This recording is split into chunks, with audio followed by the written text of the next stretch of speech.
옆에 계시는 분과 사랑의 인사 나누시겠습니다.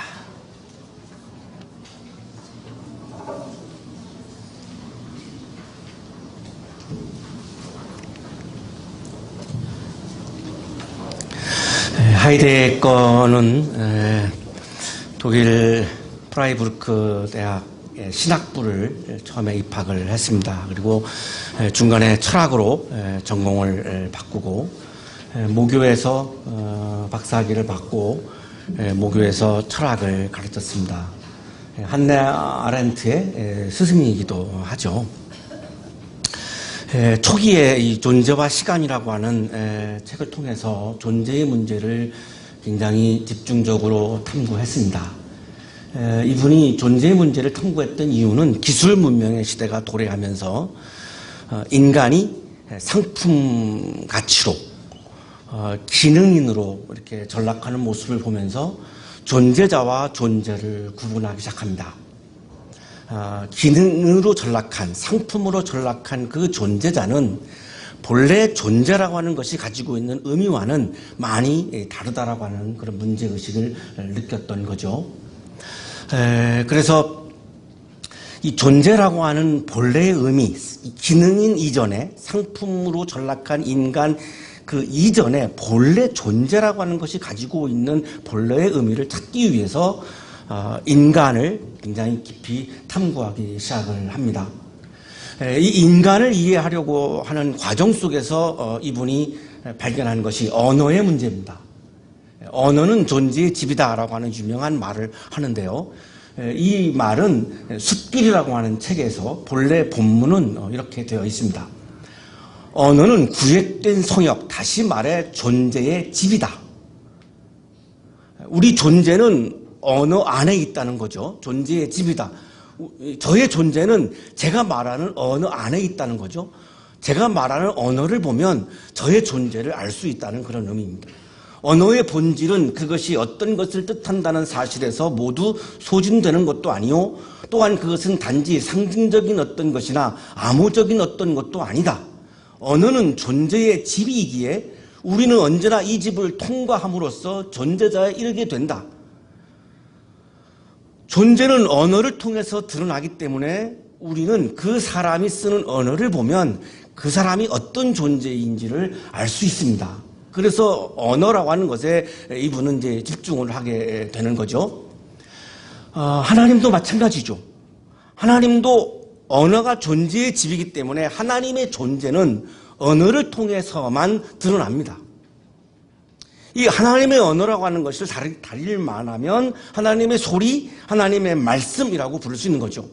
말씀으로만 하나님의 존재가 드러납니다. 이것이 하이데거가 주장하는 겁니다. 어떤 분들은 이분을 무신론자라고 얘기하는데 그렇지 않습니다. 워낙 신학을 공부했었고 이분의 맨 후반기로 가면 계시에 대한 것을 굉장히 강하게 얘기를 하고요. 이 하나님의 존재에 대해서 끊임없이 질문을 한 분입니다. 근데 그 하나님의 존재를 우리가 어떻게 경험할 것이냐? 하나님의 언어로만 만날 수 있다라고 하는 것이죠. 오늘 성서 일과는 하나님의 영, 하나님의 존재는 하나님의 말씀으로만 드러난다라고 하는 것을 아주 명백하게 보여주고 있는 그런 성서 본문입니다. 성령 충만이라고 하는 말을 우리가 교회에서 많이 쓰는데요. 성령 충만이라고 하는 것이 어떤 거냐라고 하는 것을 분명하게 말씀해 주고 있고요. 성령 충만은 말씀 충만이다라고 하는 것이 오늘 본문의 그런 핵심이라고 말할 수 있습니다. 오순절이 되어서 그들은 모두 한 곳에 모여 있었습니다. 오순절은 펜테코스테인데요.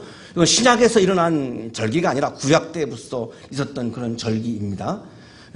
출애굽을 한 이후 50일째, 오순 50일째. 그래서 시내산에서 이제 새로운 이스라엘을 시작을 하는 것을 기념하는 절기가 구약 때부터 있었던 오순절 펜테코스테라고 하는 그런 절기입니다. 오순절 운동을 하시는 분들이 이것을 이 성령 운동이 일어난 이 신약 시대의 다락방에서 출발하는 것으로 주장하는 분들이 있는데 구약 성경에 이 오순절이 분명히 나옵니다. 이거는 출애굽을 한 50일째를 의미하는 거고요. 신약에 와서는 예수님께서 부활하신 이후 50일째입니다. 우리가 부활절 예배를 드렸는데요. 부활절 예배를 드리고 난 50일째가 바로 오늘 오순절이라고 계산하면 되죠. 그 오순절 날에 예수님을 따르는 120명이 한 다락방에 모였습니다. 요세푸스라고 하는 역사학자는 이때 당시에 예루살렘의 오순절기를 지키기 위해서 세계 만방에서 몰려든 사람을 270명으로 그렇게 기록을 유대 전쟁사라고 하는 책에 그렇게 기록하고 있습니다. 그것을 산출한 근거는 제단에 드려진 제물의 숫자 곱하기 10에서 20 사이, 한 제물을 10에서 20명 사이가 제물을 드리고 먹습니다. 통상적으로 그렇게 합니다. 그래서 이 제물을 드린 그 숫자가 기록이 남아있기 때문에 그거하고 계산하니까 한 270만 명이 예루살렘 성전에 찾아온 거죠. 바로 그때입니다. 270만 명이 지금 예루살렘 성전에 모여 있습니다. 자, 그런데 성령께서는 270만 명이 모여 있는 예루살렘 성전에 오시지 않았습니다. 굉장히 우리가 주목해서 보아야 하는 점은 성전입니다. 하나님의 법궤를 모시고 있는 성전이고 세계 각처에서 270만 명이 지금 와 있는 그런 성전입니다. 당연히 상식적으로는 거기에 성령께서 오셔야 되는데 예루살렘 성전에 성령께서 오시지 않았습니다. 그리고 아무런 간판도 없는 그냥 120명이 모여있는 한 조그만 다락방에 오신 거죠. 2층집 같은 아주 간이 2층집이라고 생각하면 될 것 같은데요. 지금도 남아있죠. 그 다락방이 남아있는데 간이 2층집이라고 생각하시면 됩니다. 거기에 성령께서 오신 겁니다. 첫 번째 우리가 지금 주목하는 점은 왜 성령께서는 예루살렘 성전에 오시지 않고 다락방에 오셨는가라고 하는 질문입니다. 그 이유의 실마리는 그들은 모두 한 곳에 모여 있었다라고 하는 그런 말씀인데요. 에산, 판테스, 호모우, 에피토, 아우토 언어 성서에 이렇게 되어 있는데 세번역 성서에서 번역이 생략된 단어가 이 호모우라고 하는 단어입니다. 그들이 모두 한 곳에 모여 있었다 이렇게 번역되어 있는데요. 호모우, 투게더, 함께 하나가 되어서 모여 있었다가 원래 본문입니다. 그러니까 하나가 되어서 한 마음으로 함께 투게더 이 부분이 생략되어 있습니다. 그런데 사실은 이 부분이 굉장히 중요한 의미를 가지고 있습니다. 120명이 하나가 되어 있었습니다. 한 마음이었습니다. 그리고 한 목소리를 냈습니다. 그러면 예루살렘 성전은 하나가 아니었습니다. 한 마음이 아니었고 한 목소리가 아니었습니다. 저마다 자기의 소리를 냈습니다. 자기의 마음에서 나오는 소리, 자기 욕망에서 나오는 소리, 자기 주장을 펼치는 곳이었고 다락방은 120명이 모두 한 목소리를 냈습니다. 그것이 바로 호모, 투게더라고 하는 그런 의미죠. 이것이 성령께서 다락방에 오신 이유입니다. 그렇다면 오늘날도 마찬가지죠. 한 목소리를 내지 않는 교회에는 성령께서 오시지 않습니다. 한 목소리를 내는 교회에는 성령께서 오십니다. 문제는 생각과 이념과 가치관이 다른 120명이 어떻게 한 목소리를 내느냐라고 하는 점입니다. 오늘날에도 한 교회를 구성하고 있는 교회 공동체원들이 다 생각이 다르고 이념이 다르고 철학이 다르고 가치관이 다른데 어떻게 한 목소리를 낼 수 있는가라고 하는 것이 오늘날의 우리들의 문제이기도 합니다. 자, 오늘 본문은 어떻게 120명이 한 목소리를 냈는가를 주목하면서 읽으시면 매우 좋을 것 같은데요. 갑자기 하늘에서 세찬 바람이 부는 듯한 소리가 나더니 그들이 앉아있는 온 집안을 가득 채웠습니다. 집안을 가득 채운 것은 바람이 아니고 소리입니다. 오늘 2절을 정확하게 보시면 성령의 임재, 성령 충만의 현상을 우리 한국교회에서는 바람이 불어왔다라고 오해하는 분들이 있는데요. 성서 본문을 정확하게 보시면 바람 같은 소리가 집안을 채운 거지 바람이 채운 것이 아닙니다. 소리가 채운 거죠. 당연히 이 소리는 하나님의 소리입니다. 이것이 성령이 임재하시는 장면입니다. 바람은 헬라어로 푸노에고요. 히브리어로 루아흐인데 호흡, 숨이라고 하는 의미를 가지고 있습니다. 여기서 말하는 바람은 하나님의 숨결, 하나님의 숨을 말하는데 하나님의 숨결 같은 소리, 하나님의 숨결 같은 소리라고 하는 것은 뭐냐면 하나님의 호흡에서 나오는 하나님의 소리, 하나님이 숨을 막 쉬시면서 말씀하시는 하나님의 소리, 하나님의 언어. 하이데거가 주목했던 그 언어는 존재의 집이다. 하나님의 영은 하나님의 언어 안에 있었습니다. 하나님의 말씀 안에, 하나님의 소리 안에 있었습니다. 그래서 다락방에 오신 것은 그 하나님의 언어가 오신 거죠. 하나님의 말씀, 하나님의 소리가 그 집안을 가득 채웠던 거죠. 그러면 120명의 사람들의 말과 소리와 언어는 전혀 나타나지를 않았습니다. 왜? 하나님의 소리가 워낙 가득 채워졌기 때문에 다른 소리는 말할 수가 없는 거죠. 다른 사람들의 소리는 말할 틈이 없습니다. 하나님의 소리가 집안을 가득 채워버렸기 때문에 사람들의 소리는 이야기를 해도 들리지도 않고 전혀 그것이 드러나지도 않는 거죠. 불길이 솟아오를 때 혓바닥처럼 갈라지는 것 같은 혀들이 그들에게 나타나더니 각 사람 위에 내려앉았습니다. 자, 하나님의 소리가 가득 채워졌고요. 그 다음에는 혀들입니다. 주어가 혀들이죠.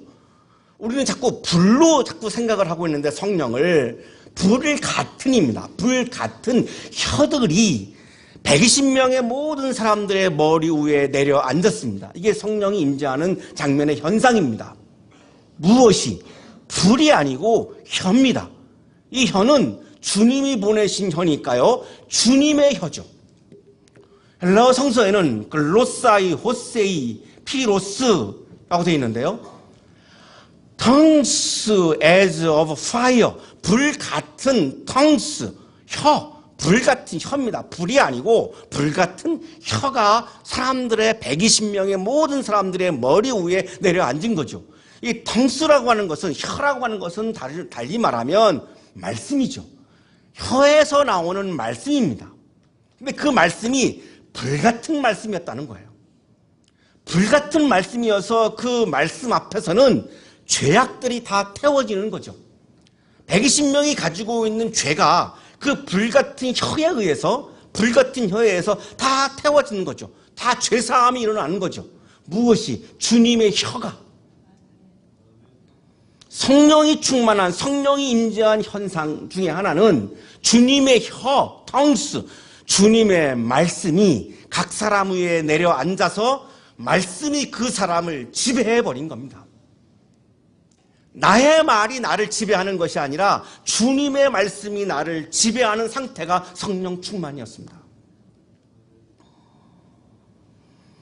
나의 마음이, 나의 말이 나를 지배한다면 나의 말이, 언어는 존재의 집입니다. 나의 말이 내 존재를 지배한다면 그것은 성령 충만이 아니고 내 영의 충만인 거죠. 우리는 불과 바람에 주목하면서 소리와 혀를 간과했습니다. 그러나 성서 본문을 정확하게 읽어보시면 그 당시에 다락방을 채운 것은 소리였고 사람들의 머리 위에 내려앉은 것은 혀가 틀림이 없습니다. 자, 그래서 이제는 성령 충만한 상태를 말씀하시죠. 그들은 모두 성령으로 충만하게 되어서 하나님의 소리가 그 방을 지배하고 주님의 혀가 각 사람의 마음과 말과 존재를 지배할 때에 그 상태를 성서는 성령 충만이라고 말씀합니다. 성령 충만하게 되니까 나타나는 현상을 말씀하시는데 성령이 시키시는 대로, 내 마음이 시키는 대로가 아니라, 내 머리가 시키는 대로가 아니라, 나의 이익이 시키는 대로가 아니라, 나의 계산이 시키는 대로가 아니라, 나의 욕망이 시키는 대로가 아니라 성령께서 시키는 대로입니다. 성령께서 시키는 대로 방언으로 말하기 시작했습니다. 자, 그러면 방언은 뭐죠? 성령께서 시키시는 말입니다. 내가 시키는 말은 뭐죠? 그건 나의 말입니다. 나의 주장입니다. 자, 이 방언에 대한 또 오해가 많아서요. 이 방언을 각 주에는 다른 언어로 이렇게 지금 설명을 해주고 있습니다.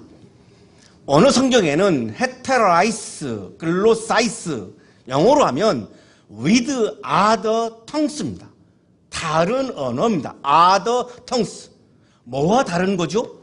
내 마음이 시키는 말과는 다르게 성령께서 시키는 말입니다.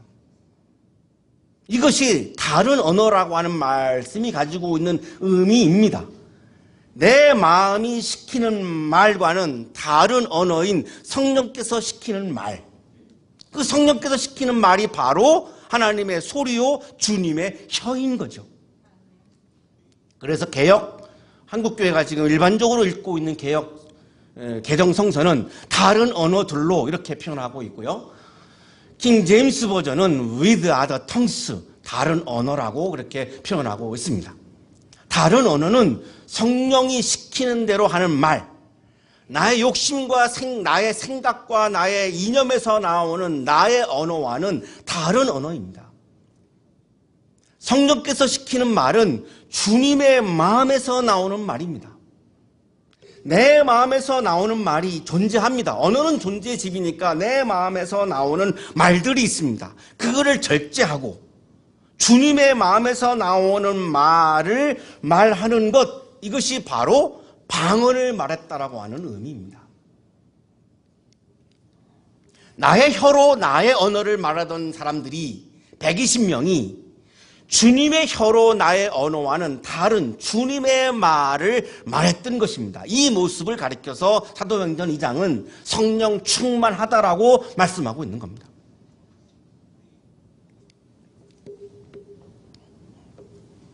(120명이) 각자 나의 말과는 다른 언어, 성령께서 시키는 말, 주님의 마음에서 나오는 말을 하는 순간 120명이 투게더, 호모우, 하나가 될 수 있었고 한 목소리를 낼 수 있었던 것이죠. 그렇지 않고서는 120명이 바보가 아닌 이상 자기 생각이 있는데, 자기 이념이 있는데 어떻게 한 목소리를 낼 수 있겠습니까? 불가능합니다. 120명이 한 목소리를 냈던 것은 나의 말이 아니라 주님의 말을 모두 120명 전체가 나의 말이 아닌 나의 말과는 다른 언어, 주님의 말을 말했기 때문에 하나가 되었고, 그 하나가 되었기 때문에 그곳에 성령께서 임재하셨던 것입니다. 왜 오늘날 한국교회에 성령께서 계시지 않는가는 이 본문을 정확하게 묵상하면 그 실마리를 우리는 찾을 수 있습니다. 우리가 지금까지 교회에서 말하는 방언은 고린도서 14장 2절에 나오고 있습니다. 방언으로 말하는 사람은 사람에게 말하는 것이 아니라 하나님께 말하는 것입니다. 아무도 그것을 알아듣지 못합니다. 방언의 특징은 다른 사람이 알아듣지 못합니다. 그는 성령으로 비밀을 말하는 것입니다. 방언은, 우리 한국에서 지금 말하고 있는 방언은 비밀의 언어입니다. 이거를 각주, 세번역 성서 각주에는 이렇게 설명합니다. 입신 상태에서 하는 알 수 없는 말. 입신 상태에서 하는 알 수 없는 말. 방언의 특징은, 방언의 핵심은 다른 사람이 알 수 없습니다. 왜냐하면 하나님과 나만의 1대1의 언어고 비밀스러운 언어이기 때문에 다른 사람은 알아들을 수 없습니다. 그것이 방언의 핵심적인 특징입니다.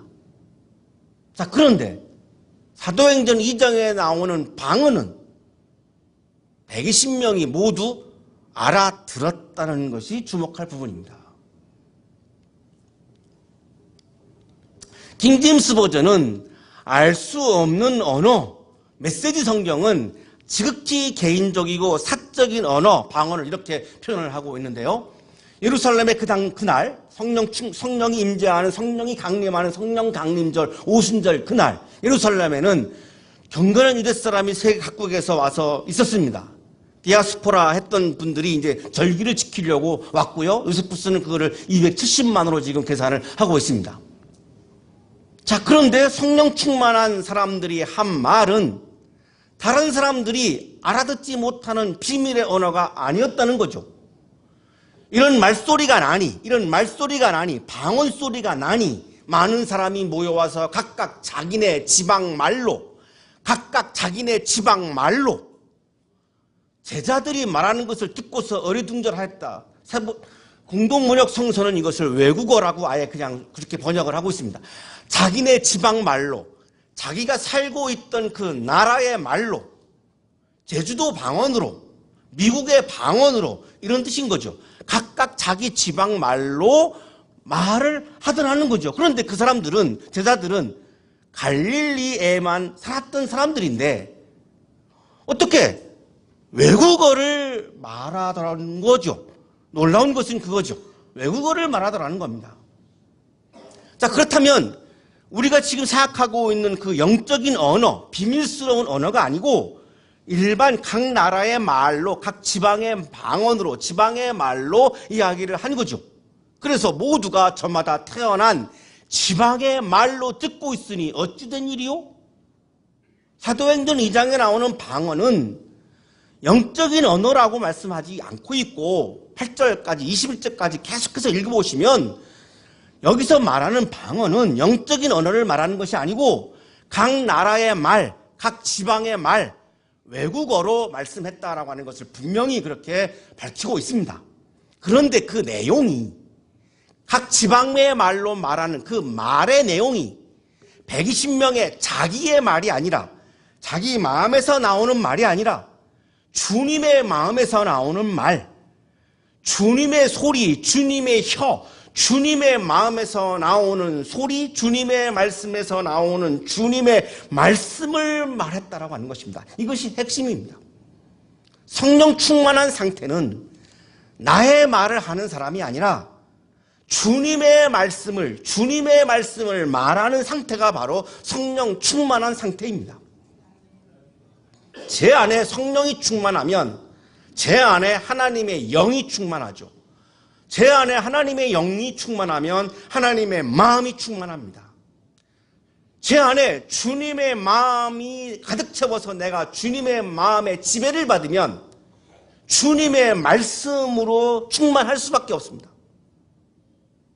그러면 자연스럽게 내 말보다는 주님의 말씀을 말할 수밖에 없습니다. 이것이 주님의 지배를 받는 상태이죠. 내가 주인이 아니고 하나님이 주인이기 때문에 나는 종이기 때문에 감히 내 말을 할 수가 없습니다. 나의 주인이신 하나님의 말씀만 말할 수밖에 없습니다. 이것이 종의 위치이죠. 이것을 성령이 시키는 말이라고 지금 성경을 말씀하고 있죠. 제 안에 성령이 충만하면 성령이 시키는 대로 주님의 말을 말할 수밖에 없습니다. 이때 생각이 다른 120명이 하나가 될 수 있었던 것입니다. 한국 교회가 분열을 극복하고 싸움을 극복하고 하나가 될 수 있는 길은 교회에서 나의 말이 아니라 주님의 말을 모두가 말할 때 교회는 일치될 수 있고 하나가 될 수 있고 그때 한국 교회는 성령께서 다시 임재할 수 있습니다. 그것이 성령 충만한 교회의 모습이죠. 한국 교회가 분열을 극복하고 성령 충만한 교회로 회복되기를 주님의 이름으로 축복합니다. 거룩하신 하나님, 우리의 마음에 주님의 소리를 채워 주옵소서. 주님의 혀를 채워 주옵소서. 주님의 말씀을 채워 주옵소서. 주님의 마음을 채워 주옵소서. 성령 충만해서 주님의 마음을 말하며 주님의 종으로 살게 해 주옵소서. 그때 성령 충만한 복된 삶이 이루어질 것을 믿습니다. 한국 교회의 성령 충만이 다시 회복되도록 복 주시옵소서. 예수 그리스도의 이름으로 기도하옵나이다.